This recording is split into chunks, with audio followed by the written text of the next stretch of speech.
E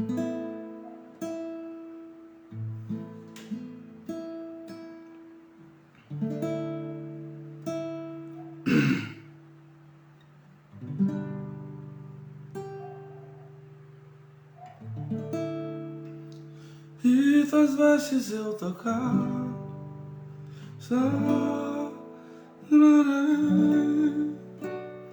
desprezível vou ficar, te clamando, até o Senhor me ouvir e me curar, até o Senhor chamar e me sarar.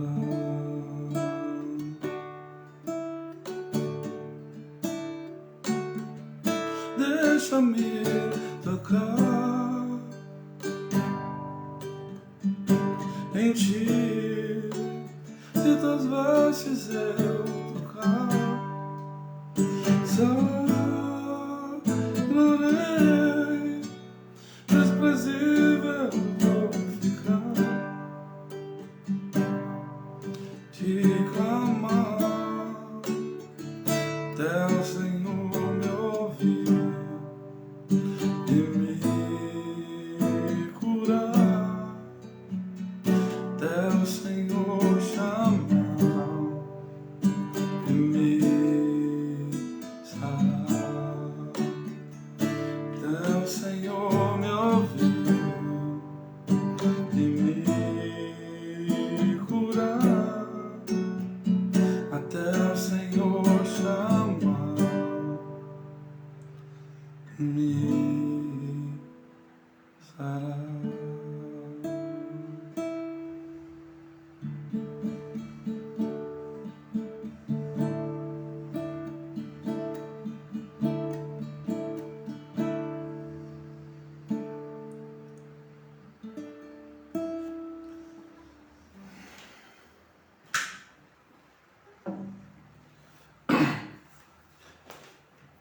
Graça e paz, queridos de Deus, que o Senhor abençoe a sua noite, noite de terça-feira, noite que nos fez o Senhor. Nós temos duas pessoas aí com a gente. Fala para mim se o áudio, se você está me ouvindo bem, me dá um retorno, por favor.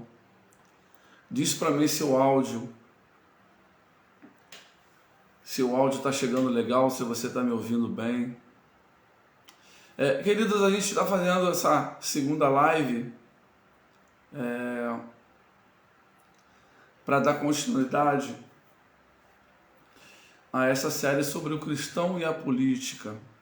Nós estamos aí falando, porque agora é a hora de falar dessas coisas, e nós estamos falando sobre o cristão e a política, e hoje nós vamos falar dessa figura lendária, incrível, né, fascinante, chamada Eliseu. Eliseu, como você bem sabe, ele foi um profeta e ele foi o sucessor de Elias, né? O sucessor natural de Elias, foi discípulo de Elias. E ele deu continuidade a essa missão, né, de ser a voz de Deus naqueles dias, naquele tempo.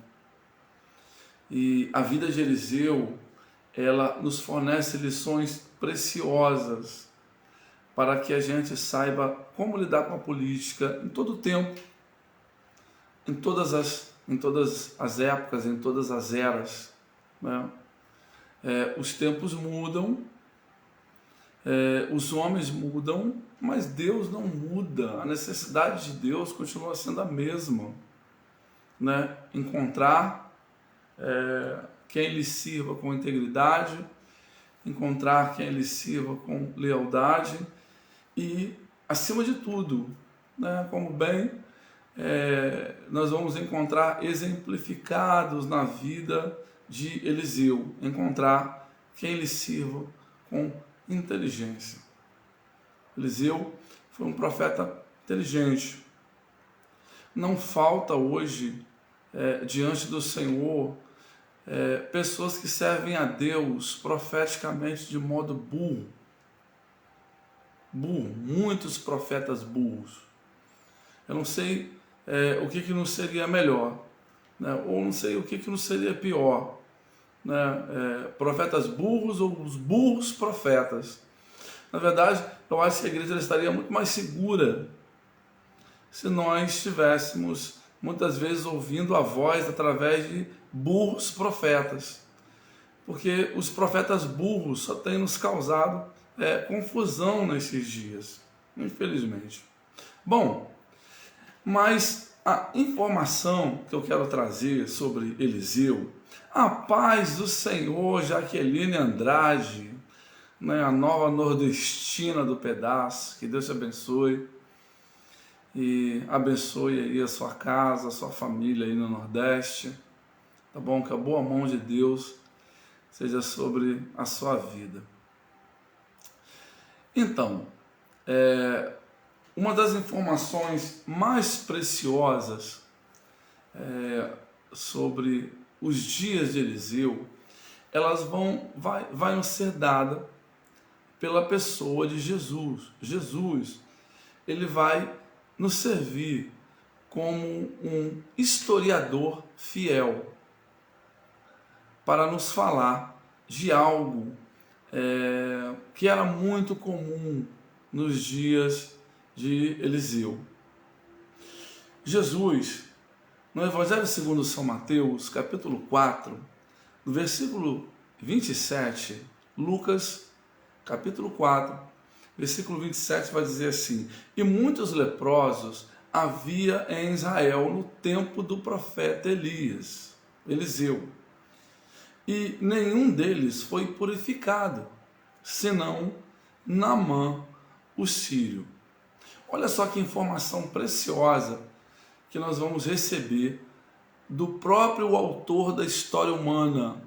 Jesus, ele não é simplesmente um historiador, ele é o escritor da própria história, de modo que o testemunho do Senhor acerca dos dias de Eliseu é fidedigno.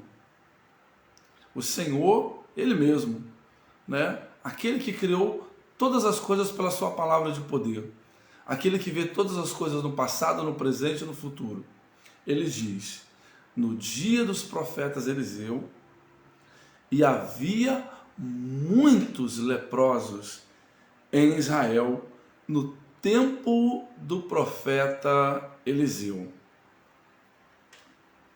É importante a gente frisar isso, porque talvez de posse desse dado, dessa informação, você diga assim para mim: pastor, com tantas pessoas passando fome, com tantas pessoas doentes, com tantas pessoas enfermas em Israel naqueles dias, Eliseu estava totalmente consumido por isso. Eliseu não tinha tempo para mais nada, ele só dava atenção para essas questões chamadas hoje, nesses dias, assistencialistas, né?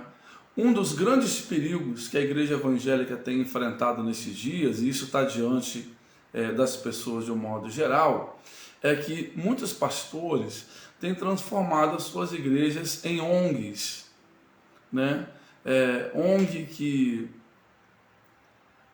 que dá comida para pobre, ONG que bota pobre para dormir em abrigo, ONG que dá dinheiro para pobre viajar para a sua cidade de origem. Querido, a igreja sempre ajudou os pobres, mas o que a igreja nunca deixou de fazer é pregar a verdadeira ajuda para eles. E a verdadeira ajuda para os pobres, para aqueles que querem ver os pobres mudarem de condição, porque, como você bem sabe, para determinadas denominações e determinados governos, a pobreza é uma indústria muito lucrativa. Para que você vai querer acabar com os pobres, se são os pobres que te dão destaque, se são os pobres que te colocam em notoriedade? Para que você vai querer acabar com os pobres, se os pobres são aquilo que alimenta essa indústria? Pois bem, haviam muitos pobres nos dias de Eliseu.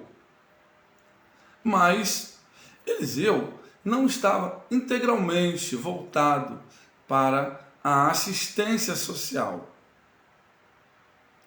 Eliseu, ele não estava simplesmente se debatendo com os galhos das árvores. Eliseu, de forma inteligente, muitas vezes estava atingindo a origem do mal, a origem verdadeira do problema que causa a pobreza. Queridos, não se engane, a pobreza que assola a vida dos homens nasce em palácios luxuosos. Foi assim no passado, é agora e será assim até os dias da vinda do Senhor. São palácios luxuosos que causam a miséria e a pobreza, muitas vezes de nações inteiras. Basta você olhar para a história, né? Enquanto 30 milhões de chineses morriam de fome, Mao Tse-tung estava na cidade proibida, comendo e bebendo vinho do melhor, né? 24 horas envolvido em orgias, né? Bom, diante da fome da Rússia, os czares viviam como verdadeiros semideuses na terra. A gente pode falar da Revolução Francesa e por aí vai. A história não nos deixa mentir. Sabe, queridos, uma igreja que acredita que vai resolver o problema da pobreza no mundo, dando comida para pobre, é uma igreja enganada. Porque a origem da pobreza não está ali na esquina, não está na sarjeta. A origem da pobreza está nos palácios. E muitas vezes era nesses lugares em que Eliseu se encontrava. E agora eu vou começar a falar o que eu quero falar. No capítulo 6 do segundo livro de Reis, a Bíblia diz que tudo aquilo que intentava o rei da Síria, Eliseu revelava para o rei de Judá. De modo que o rei da Síria passou até mesmo a acreditar que entre os seus oficiais havia um espião. E alguém, então, um dos seus servos, segundo o livro de Reis, capítulo 6, no versículo 12, um dos seus servos vai dizer: não, ó rei meu senhor, mas é o profeta Eliseu que está em Israel, e ele faz saber ao rei de Israel as palavras que tu fala no teu quarto de dormir. Olha, nós somos informados aqui nessa passagem do segundo livro de Reis, capítulo 6, que as maquinações, as maldades do rei da Síria para tentar empobrecer Israel, para tentar derrubar Israel, o que ele maquinava junto aos seus homens de confiança, o que ele imaginava no seu quarto durante a noite, o que ele falava em secreto, o Senhor revelava para Eliseu, e Eliseu então revelava para o rei de Israel. E foi dessa maneira que, de maneira inteligente, Eliseu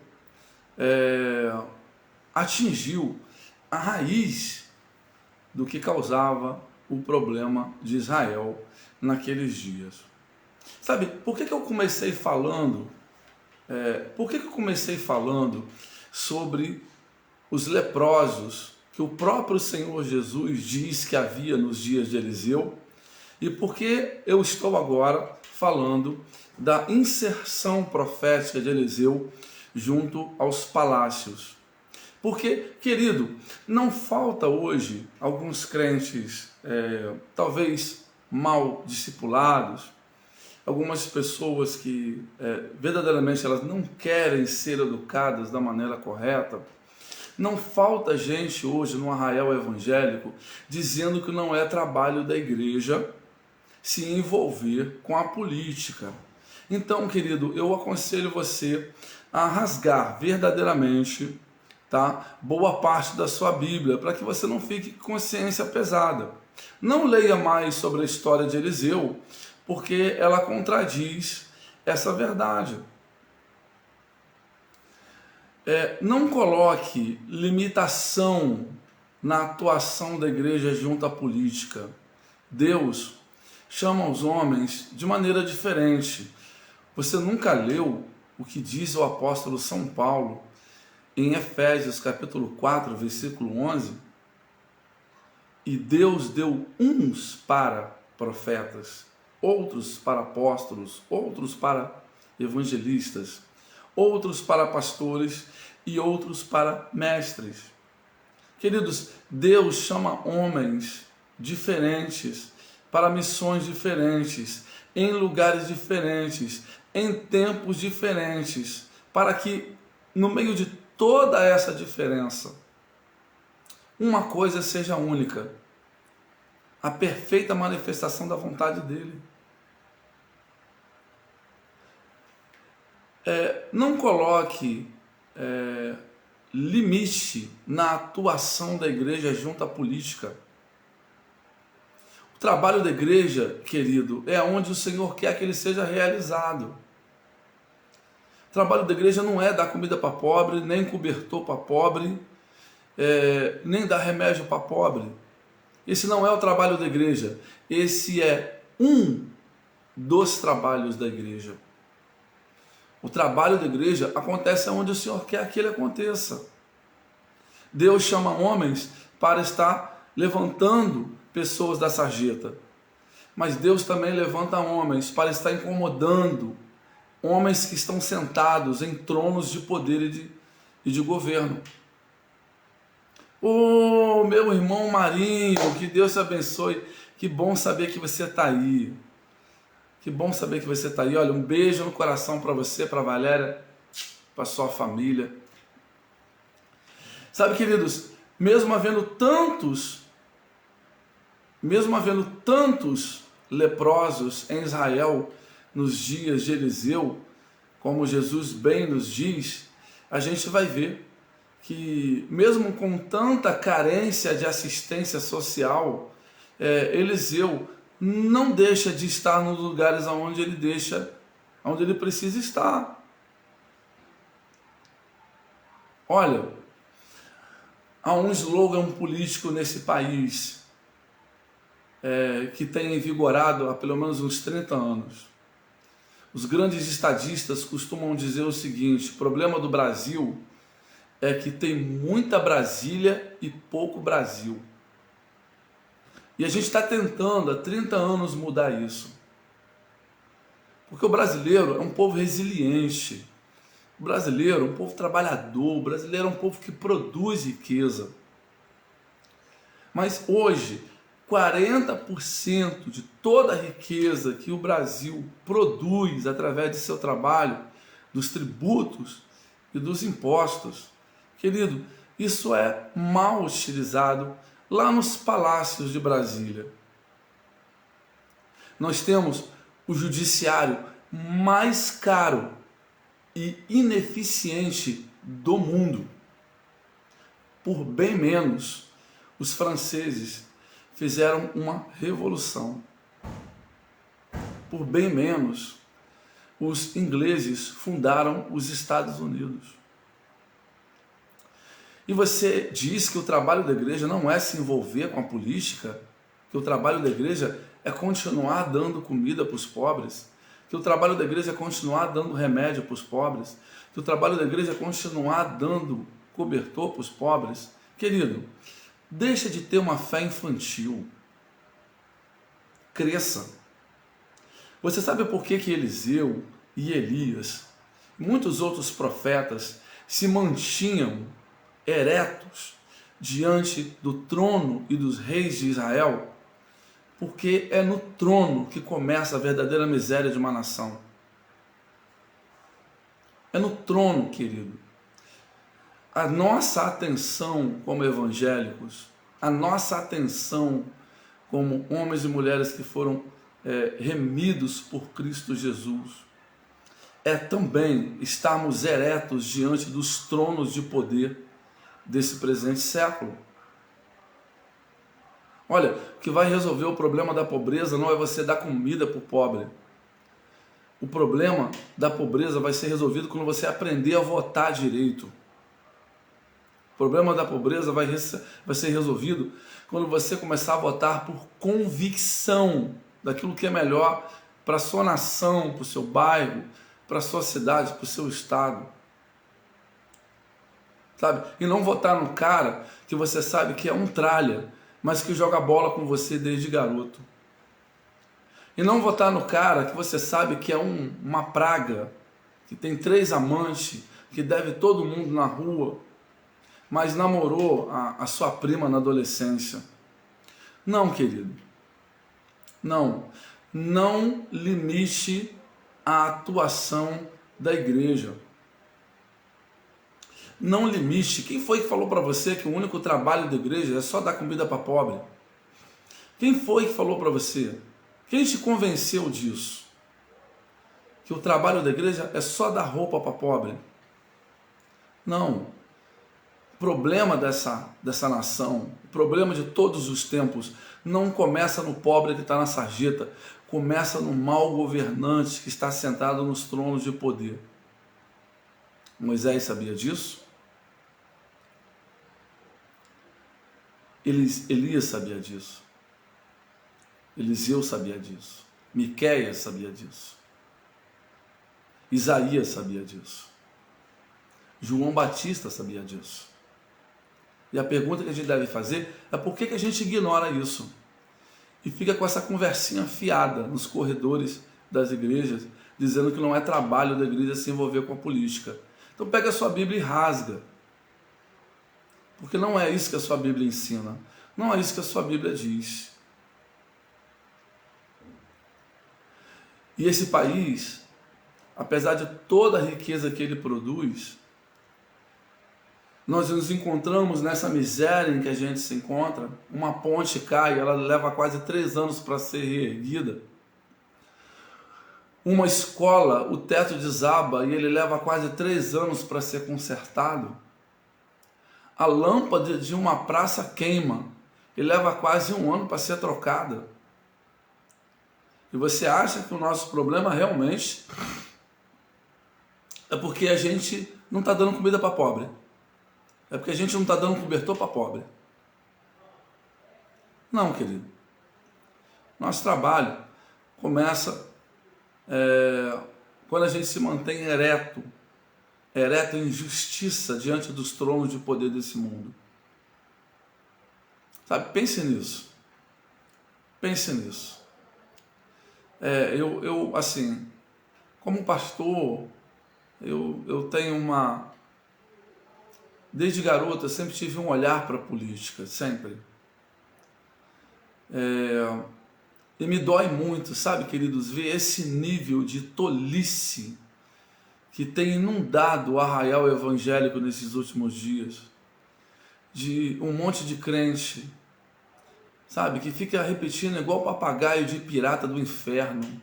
Crente não pode se envolver com a política. Crente não pode se envolver com a política. Crente não pode se envolver com a política. Não, querido, a maneira de nós transformarmos isso é justamente nos envolvendo. É justamente com o bom envolvimento. Paulo nunca mandou as pessoas combater por combater. Paulo dizia assim: eu combati o bom combate. A política por si só é perversa. Toda coisa por si só longe de Deus é perversa. Mas se nós inclinarmos o nosso coração ao Senhor e fizermos as coisas como o Senhor quer que seja feita, então um combate comum no final será um bom combate. E uma luta comum no final será uma boa luta. E uma causa comum no final será uma boa causa. Não é a política que não presta. É que nós não entramos com o que presta na política. Essa é a grande verdade que a gente tem que guardar no nosso coração. E eu vou repetir de novo. Anota num pedaço de papel para você não esquecer. Queridos, não é a política que não presta. Somos nós que não entramos com o que presta na política. E se nós mudarmos isso, e se nós verdadeiramente sermos corajosos, as coisas vão mudar. Elas precisam mudar.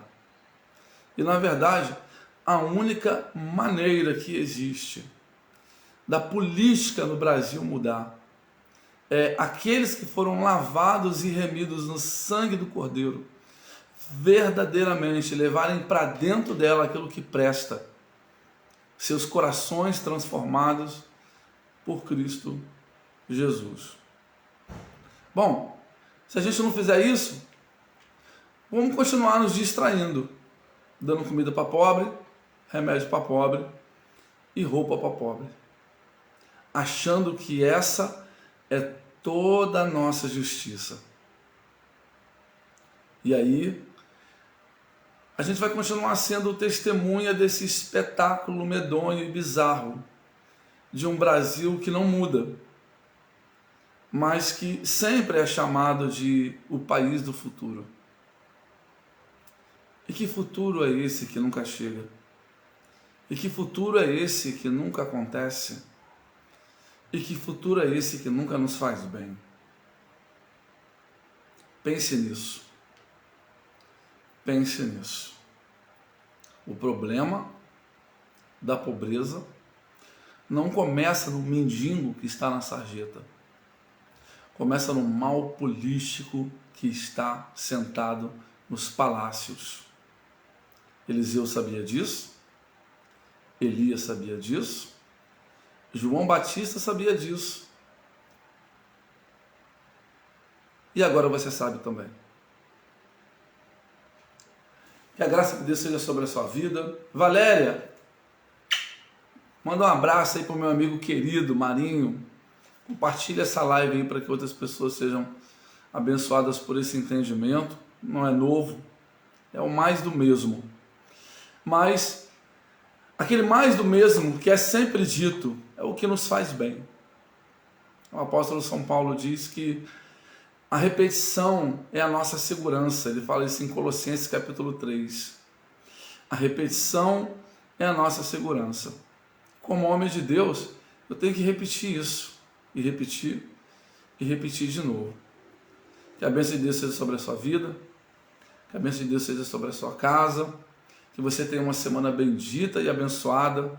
Quero convidar você para estar conosco amanhã no Centro Evangelístico Internacional.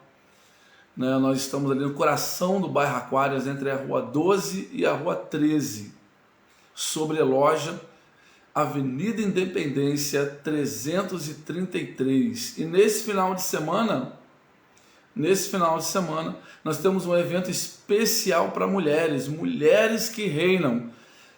Valéria, vem estar com a gente. Viviane, vem estar com a gente. Jaqueline, pega o avião aí, vem estar com a gente. Vai ser muito bom, vai ser do céu.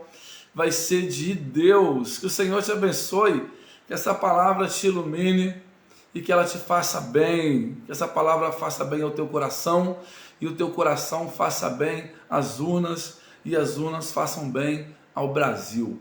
Pessoas bonitas, beijo no coração de todos vocês.